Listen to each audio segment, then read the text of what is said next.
Technology has been the cornerstone. Not to say that the wisdom that our forefathers had is not useful.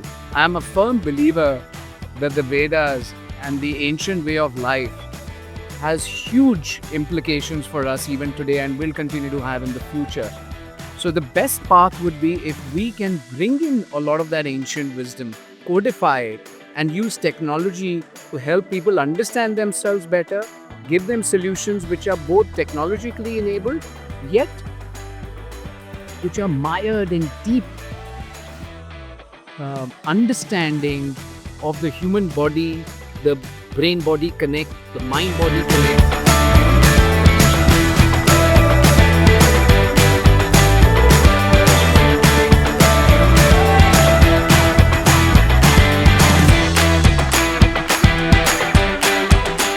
Hello everyone, welcome to this IMA YouTube channel.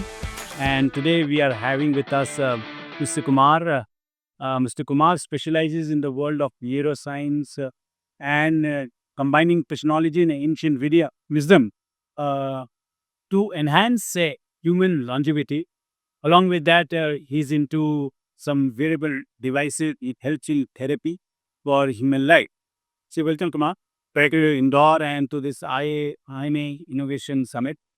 Um, how do you feel to be indoor for the first time to address an audience like this, where we have students from colleges, school, and along with them we have entrepreneurs, founders coming together and listening to you? It's fantastic, Naveen. I think you guys have put together a great program. It's good to see students from business school and your IMA members, practitioners, management professionals with such enthusiasm. And my congratulations to you. Thank you, Kumar. Kumar, when I was listening to you, you were talking something about longevity. And when we talk about longevity and human life, probably people have a belief that if they follow a particular structured life, a disciplined life, by default, the age of human would agree. Where do you think technology plays a role in this particular? Great question. Let me tell you that whether we realize it or not, almost all of our health in modern times in the last, let's say, 50 to 60 years, even in India, is built around technology. And I'll give you a few examples. When was the last time you were able to treat a fever without using a thermometer? Probably I'm not able to recall any. Right? Will depend. So thermometer is technology, Harry. Right? Just because it is cheap and non-digital doesn't mean that we don't give it its due and proper consideration. Uh, you know, you want to get your annual health checkup done? You need to you go to a path lab. They draw blood. Correct. That blood is analyzed with machines using technology. You get an X-ray done, or an ECG, or a 2D echo, or you get a stress test done. I could go on and on. How in the last many decades, technology has proven the path to bridge the gap between intuitive understanding and objective data. So it is no longer enough for even the best doctor to simply look at you and intuitively say that, oh, I think you have COVID. Right. You can't do that. You might have symptoms of COVID, but it requires objective data. Right. And that data was in the form of an RT-PCR test or whatever. Right? So technology has been the cornerstone. Not to say that the wisdom that our forefathers had is not useful. I am a firm believer that the Vedas and the ancient way of life has huge implications for us even today and will continue to have in the future. So, the best path would be if we can bring in a lot of that ancient wisdom, codify it, and use technology to help people understand themselves better, give them solutions which are both technologically enabled, yet which are mired in deep understanding of the human body, the brain body connect, the mind body connect, what we knew 5,000 years ago, but we perhaps forgot over many centuries. So when you mention brain body, mind body, are these the different twins or same thing? They're different. The brain's an organ. Right. The mind isn't. Okay. Right? The mind is not tangible. You cannot weigh it. You cannot touch it. You cannot feel it. Right. It is a manifestation of all your beliefs, experiences, ideologies, memories, Absolutely. Yeah. and it is something which changes in an instant. Okay. Right. Right? Yeah. Now I'm experiencing it. Yes. When I'm looking to your answer, hearing to your answer, I can experience his mind actually is a changing thought way. Right. And the brain, of course, can change, but doesn't change that easily. The brain operates on patterns. Right. It is the most complex organ and the most energy hungry organ in the entire universe. So, as long as you're able to understand the difference of why you are feeling a certain way, why you are operating a certain way, part of the role is your mind and part of it is your brain. So when you talk about energy and pattern, which are actually a feed to the brain, am I right? Yes. Right. So to increase the longevity, can that energy be customized? Can that pattern be customized for a human person so that he can understand that probably these are the things which I require for myself as an individual. Let's say for me, Naveen Khandelwal, then my probably I can have that capability of increasing my life to span. So, s- I think that's a great question, but multiple parts to it. So, increasing lifespan, honestly, has already been happening for the last many decades through simple technologies in healthcare that came about vaccines, right? Basic medication. So, people were not dying out of diseases which were earlier considered life threat. Right. But what has happened with modern lifestyle and our diet and the way we live with our screens, with radiation all around us, is that now we are dying or living with other diseases, non communicable diseases. Also, right? There was a study recently, and something I'm sure most of us realize that 99% of heart attacks and cardiac events were actually dependent on just four risk factors. Each of those four risk factors are modifiable and controllable. Four. Each four. The number one was hypertension. So 93 to 95% of people who got a heart attack had high blood pressure. Now, high blood pressure doesn't happen overnight. It happens over a series of events. And what are those events? High stress, lack of sleep, bad exercise or zero exercise, too much alcohol, or too much of certain kinds of foods. Let's call it right. So, which means most of your issues when it comes to hypertension are lifestyle related. Hence, they are in your control. Got it. The second factor is diabetes. Again, a lot of diabetes related to lifestyle, right? Unless it's by birth, by venereal. Right. Third one was high cholesterol, right? Again, largely controllable by lifestyle. And the fourth one was smoking. Now, interestingly, this research also proved that even if you were on medication and you were managing all of these four, right? Let's say the first three at normal levels, right? You were still at high risk. Okay. Because the medication had simply managed them, not cured those issues. It was more of a management. Right.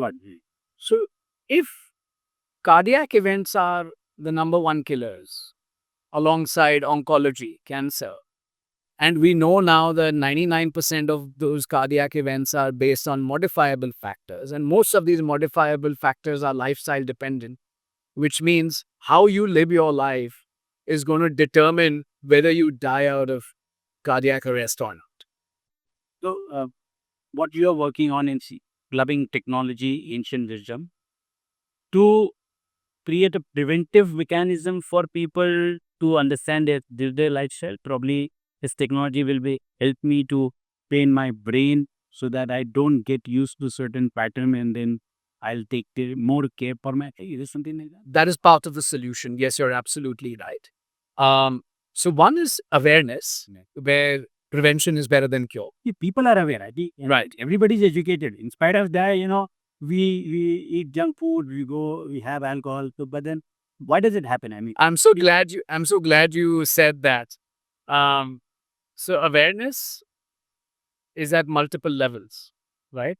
One is just being consciously aware that it's not good to overeat. nice. Yeah, that's a conscious awareness. So that is at the level of knowledge and information. I have that knowledge, I have that information, don't overeat. But we don't act. The second level of awareness is to act in the moment, right? So, for example, one of our very successful practices is we allow people's brain patterns to change so that they can lose weight. Okay. And how is that happening is one of the reasons people don't shed weight is because they are constantly eating. So your major customers are TV. No, no, no. No. That's just one of the services. We of course help people with anxiety, sleep, depression, better attention, better memory, better decision making, creativity, etc., etc. But speaking about weight, one of the reasons why people don't easily lose weight is because they are eating on the basis of their mood. We don't realize that. How many people have made food as a crutch? Why do we say, oh, today I'm having happy food? Right? What is happy food? I don't get it. More of the mood or the mind which has been played. So people have gotten used to saying, I'm feeling angry. I'll eat something, I'll be feeling calm. Right. You've seen one of those ads on television where they're saying, jab tu hangry hota hai to aise ho jata. Right.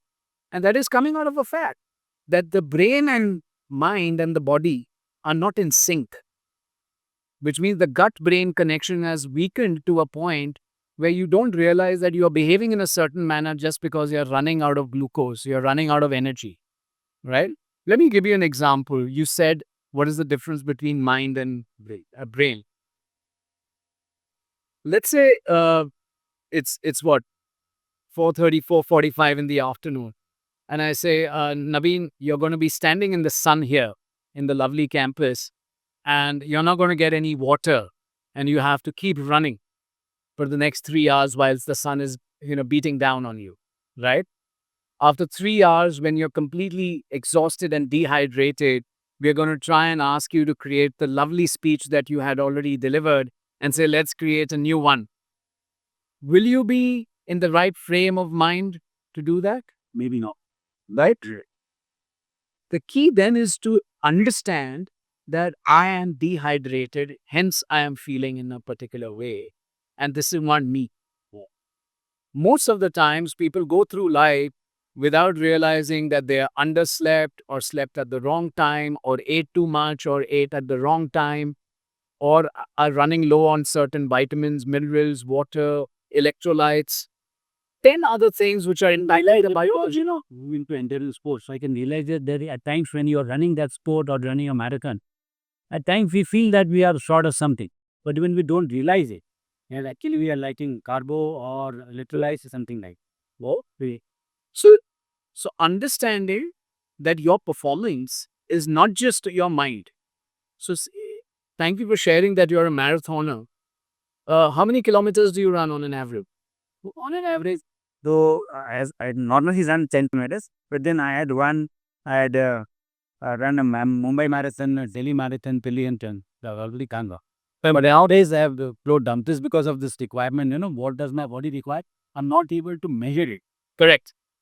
Let me give you another example. People keep telling me, and we work with a lot of high performers who are professional sports persons or people from cinema or top CEOs, many of them marathoners, etc. A lot of people tell me, hey, but it's all about mind over matter. Yeah. Right? Mind over matter, mind over matter. If that is the case, will you be able to run the 100-kilometer ultra marathon tomorrow morning? Probably not. Absolutely. Why? You just have to train your mind for the next 24 hours. Just keep visualizing that instead of 10, I'm going 100. Adding 1 G more. Right? I don't know if it's possible or not. It might be possible, but is it going to take care of your body? You'll probably have an event that, you don't want, right? Either at the joint, muscle, or maybe cardiac level or something. So when it comes to the brain and your own performance, or even your mental performance and mental health or longevity, you have to keep both of these hand in hand, mind and matter. Mind. Right? Because matter will supersede at some point in time. Yeah. Physiology will So win your role comes be in both. So we are helping people, with their mental health as well, but not through counseling or medicines. It is by enhancing their brain energy, the way the brain metabolizes energy, and the way the brain's patterns can be discovered and changed. just out of the blue because you are trying to detect the brain energy and the brain pattern. Is there a way out to detect my wife's brain pattern and energy? What does she breathe at what time? Will I be comfortable at nothing like Yeah, some of it, of course, but I might be able to read the brain patterns of a female, but very difficult to read the patterns of your own wife. So when you're talking about understanding brain pattern, for all the high performance people who see the athletes or the celebrity, so is there a specific way you can structure their mind or it is customized? For example, if somebody is running 100 kilometers or 21 in on June Triathlon or in front of screen 24 hours. So how do you do that? I mean, is there a specific step you need to study about? Yeah, so it's a very deliberate process. We first do a brain mapping, so basically sensors all over your head which don't invade your brain. English or science fiction. Yeah, it's science reality. I mean, we've been doing it for a while, for several years. So we simply read your brain waves for about 30 minutes, and we're able to generate a very detailed and in-depth understanding of why you are the way you are, what makes you you, your patterns related to mood, anxiety, addiction, obsession, compulsiveness, attention, hyperactivity, decision making, creativity, your chronic pain, your ability to sort of be in the present, your ability to have a higher degree of logical thinking, critical reasoning. For children, we can do a predictive neuropsychological IQ, understand the learning disabilities or abilities, etc. And this is done without asking you any questions. Oh, you don't have to give any responses on just from your brain. So which means it's as objective as it can get, right? From there on, it's a customized process where once we know that, let's say a person has, you gave an amazing example that we all have awareness, but we're still not able to follow through. Yeah.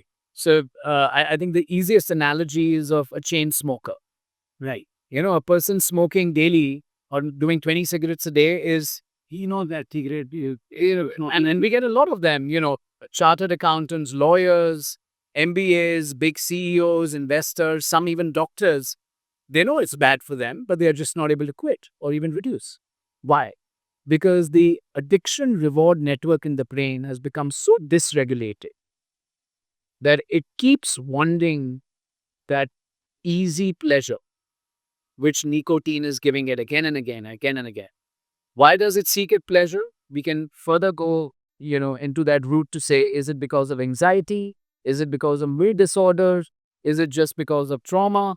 Is it because of boredom? Is it because of just a subconscious pattern that has formed over a period of time where you're intuitively reaching out for a cigarette? Or is it because that the brain gets tired very easily and needs relief, right? And it could be one or all of them. And once we've identified that root cause or multiple root causes, we are able to start retraining the brain, those specific patterns, so that the brain does not behave like that in that same pattern again and again. Allow the brain to change its behavior. So I think a lot of technicalities into your Yes. field and trying, and hopefully that this all inputs probably our ears might get some inputs on with how we need to train our brain, probably with technology, clubbing it with the ancient system. It is a must, I think. So it's not really that separate, and that's why India has a lot of things to progress upon because we have we have people like you who are working on technology, and then when you both slap together, I think we are lightly poised to make our Bharat a Viksit. Absolutely. Absolutely. And I must compliment you on the theme of today's event around AI. I was on television a few weeks ago and I said, India is in a golden moment because we have 5,000 years of historical understanding of the human body, mind, and brain, our culture. All of it is being revived in the last decade or so. And then you have an AI moment. And when these two will come together and technology, we are in for a golden period when it comes to health and longevity.